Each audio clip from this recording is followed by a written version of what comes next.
Hey everyone, welcome back to my channel. Friends, आज मैं आप लोगों के साथ एक बहुत ही मज़ेदार सी रेसिपी शेयर करने वाली हूँ जो बहुत आसानी से बन जाएगी और बहुत टेस्टी भी लगेगी। तो चलिए हम अपनी रेसिपी को बनाना शुरू करते हैं। इस रेसिपी के लिए मैंने सबसे पहले ये 1 कटोरी बेसन ले लिया है। ये वही नॉर्मल बेसन है जो आप घर में यूज़ करते हैं, ग्राम फ्लोर। ये मैंने ले लिया है, ये 1 कटोरी के लगभग है। अब इसमें मैं कुछ और चीज़ें भी ऐड करूँगी। सबसे पहले मैं इसमें 1 टेबलस्पून के करीब ऑयल डालूँगी। इसके साथ ही मैं इसमें आधी चम्मच के करीब हल्दी पाउडर डालूँगी, आधी चम्मच लाल मिर्ची का पाउडर। लाल मिर्ची आप अपने हिसाब से कम या ज़्यादा कर सकते हैं। 1 टीस्पून जीरा पाउडर और बिल्कुल थोड़ा सा नमक। इन सभी चीज़ों को डालकर मैं इनको थोड़ी देर अच्छे से मिक्स करूँगी। आप देख सकते हैं मैंने इस बेसन को अच्छी तरह से मिला लिया है। ये इस तरह से ये मिक्सचर इस तरह से हाथों में आना चाहिए। इस तरह से इतना आपको इसको अच्छी तरह से मिक्स करना है।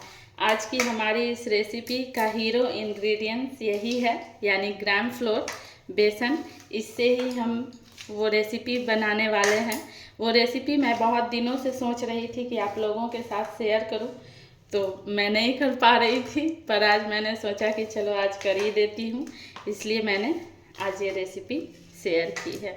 तो ये अच्छी तरह से मिक्स हो गया है। ये सारी चीज़ें अब अच्छी तरह से मिक्स हो गई हैं। अब लास्ट में मैं इसमें थोड़ा सा गरम मसाला डालूँगी और इनको भी मैं अच्छी तरह से मिक्स कर लूँगी इस तरह से। और इसके साथ ही इसमें मैं अब थोड़ा थोड़ा ल्यूक वार्म वाटर डालूँगी, हल्का गुनगुना पानी ये डालकर, और मैं इसको एक सॉफ्ट साइज़ का डो लगाऊंगी। इसमें पानी बहुत ध्यान से डालिएगा फ्रेंड्स, क्योंकि बेसन ज़्यादा पानी एब्जॉर्ब नहीं कर पाता है, फिर ये गीला हो जाएगा, फिर हमारी रेसिपी अच्छी नहीं बनेगी। इसलिए इसमें हल्का हल्का पानी डालकर जितनी ज़रूरत हो उतनी ही पानी डालें आप, और फिर इसको अच्छी तरह से एक सॉफ्ट साइज़ का डो बना लें। देखिए इस तरह से मैंने इस बेसन को एक डो के फॉर्म में मैं ले आई हूँ। इसको अच्छी तरह से मैंने अच्छी तरह से गूँथ लिया है, और अब इस तरह से मैं इसके छोटे छोटे से पोर्शन लेकर इस तरह से इसको गट्टे का शेप दूंगी। इसी तरह से मैं सारे बना लूँगी। इस तरह से मैंने ये सारे गट्टे बनाकर तैयार कर लिए हैं। अब मैं इनको बॉयल करने के लिए रखूँगी। देख सकते हैं मैंने इस तरह से गैस पे पानी बॉयल होने के लिए रख दिया है। ये पानी अब अच्छी तरह से बॉयल भी हो गई है। इसी में अब मैं ये सारे गट्टे डाल दूंगी और थोड़ी देर इनको अच्छी तरह से बॉयल होने दूंगी। देखिए हमारे ये गट्टे अब अच्छी तरह से बॉयल हो गए हैं। इनको मैंने बाहर निकाल लिया था पानी से, ये ठंडे हो गए हैं। इनको मैंने छोटे छोटे पीसेस में काट लिया है। अब मैं इनको साइड में रख दूंगी और चलते हैं हम आगे का प्रोसेस करने। और यहाँ मैंने एक कढ़ाई चढ़ा दी है। अब इसमें मैं थोड़ा ऑयल डालूंगी।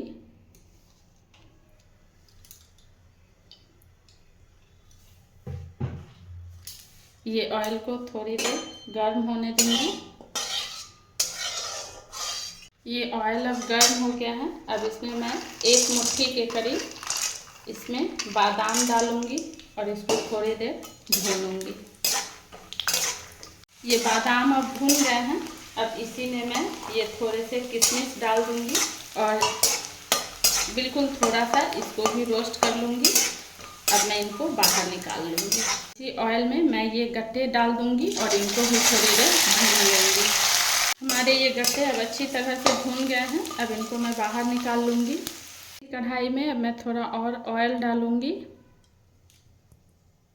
साथ ही इस ऑयल में मैं 1 से 2 चुटकी हींग डालूँगी, थोड़ा साबुत जीरा, 2 तेज़पत्ता थोड़े से हरी मिर्ची, इन सभी को डालकर मैं थोड़ा सा इस तरह से चला दूंगी। इसके साथ ही अब मैं इसमें थोड़ा प्याज डालूंगी। ये मैंने 2 प्याज को एकदम छोटे छोटे साइज में कट कर लिया था। अब इनको डालकर थोड़ी देर में भूनूंगी। ये प्याज अब गोल्डन हो गए हैं। अब इसमें मैं 1 चम्मच गार्लिक का पेस्ट डालूंगी, यानी कि लहसुन का पेस्ट। अब इनको भी मैं थोड़ी देर भूनूंगी। इसके साथ ही मैं इसमें 1 टमाटर, जिसको मैंने छोटा छोटा चॉप कर लिया था, वो भी मैं इसमें डाल दूंगी। इसके साथ ही मैं इसमें हल्दी पाउडर डालूंगी और टेस्ट के अकॉर्डिंग नमक इसमें थोड़ा ज़्यादा ही जाएगा फ्रेंड्स, क्योंकि मैं आज ये गट्टे बिरयानी बना रही हूँ, तो मैं इसमें चावल भी डालूंगी, इसलिए आप नमक उसी तरह से डालिएगा। अब इन सभी को डालकर मैं थोड़ी देर भूनूंगी, जब तक ये थोड़े से सॉफ्ट ना हो जाए। देखिए ये प्याज टमाटर ये सब अब अच्छी तरह से भून गए हैं। अब इनमें मैं 1 चम्मच नहीं, सॉरी 1 पैकेट बिरयानी मसाला डालूंगी और फिर इनको भूनूंगी। ये सारी चीज़ें अब अच्छी तरह से भून गई हैं। अब ये पानी मैंने जिसमें गट्टे को बॉईल किया था, वो पानी मैंने बचा कर रखा है, वो इसमें मैं थोड़ा पानी डाल दूंगी और इस पानी के साथ इन मसालों को अच्छी तरह से मिक्स कर दूंगी। और इसके साथ ही मैं इसमें अब ये गट्टे मैं इनमें डाल दूंगी सारे, और इनको भी डालकर अच्छी तरह से मिक्स कर दूंगी। बाद मैंने जो ये बादाम को भून कर रखा था, इस बादाम को भी मैं इसमें डाल दूंगी और इनको भी अच्छी तरह से साथ में ही मिक्स कर दूंगी। अब लास्ट में मैं इसमें 1 चम्मच गरम मसाला का पाउडर डालूंगी और इनको मिक्स कर लूँगी। अब मैं इनको गैस से उतार कर साइड में रख दूंगी और फिर आगे का प्रोसेस करूँगी। अब मैंने एक कुकर ले लिया है। इस कुकर को मैंने अच्छी तरह से गर्म कर लिया है। उसके बाद मैं इसमें थोड़ा घी डाल दूँगी और इसके साथ ही मैंने ये 2 कटोरी चावल हैं, जिनको मैंने अच्छी तरह से धोकर सोख कर रखा था, उसको मैं इस कुकर में डाल दूँगी और इसका एक लेयर बना दूँगी। देख सकते हैं मैंने ये चावल का एक लेयर लगा लिया है। अब इसके ऊपर से मैं ये गट्टे डालूंगी और इसकी भी एक लेयर लगा लूँगी। इस तरह से इन चावलों के ऊपर इसको अच्छी तरह से फैला दूंगी। मैंने इस चावल के ऊपर इस गट्टे की एक लेयर अच्छी तरह से लगा दिया है। अब मैं इसके ऊपर से बचे हुए चावलों का फिर से एक लेयर लगा दूंगी। मैंने ये लास्ट वाले चावलों का भी एक लेयर लगा दिया है। अब क्योंकि ये 2 कटोरी चावल थे, तो ठीक इसका डबल इसमें 4 कटोरी मैं पानी डालूंगी। पानी डालकर इनको मैं गैस पे चढ़ा दूंगी कुक होने के लिए। पानी डाल दिया है मैंने। अब इसके ऊपर से मैं ये थोड़े से हरे धनिया की पत्तियां डालकर अब इनको कुक होने के लिए चढ़ा दूंगी। मैंने इस कुकर को गैस पे चढ़ा दिया है। अब ये 2 विसल आने तक मैं इनको पकाऊंगी, फिर मैं आप लोगों को इसका फाइनल लुक दिखाऊंगी।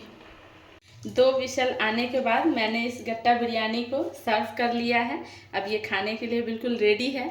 आप इसको किसी भी सब्जी या रायता के साथ आराम से खा सकते हैं। लंच में, डिनर में, किसी में भी आप इसको बना सकते हैं। इसके साथ खास किसी सब्जी की ज़रूरत नहीं है, आप रायते के साथ भी खा सकते हैं। तो आप लोग भी इस रेसिपी को अपने किचन में बनाइए, खाइए और कमेंट्स में मुझे ज़रूर बताइएगा कि आप लोगों को मेरी ये रेसिपी कैसी लगी। तो मिलते हैं एक नई वीडियो के साथ, तब तक के लिए टेक केयर एंड बाय।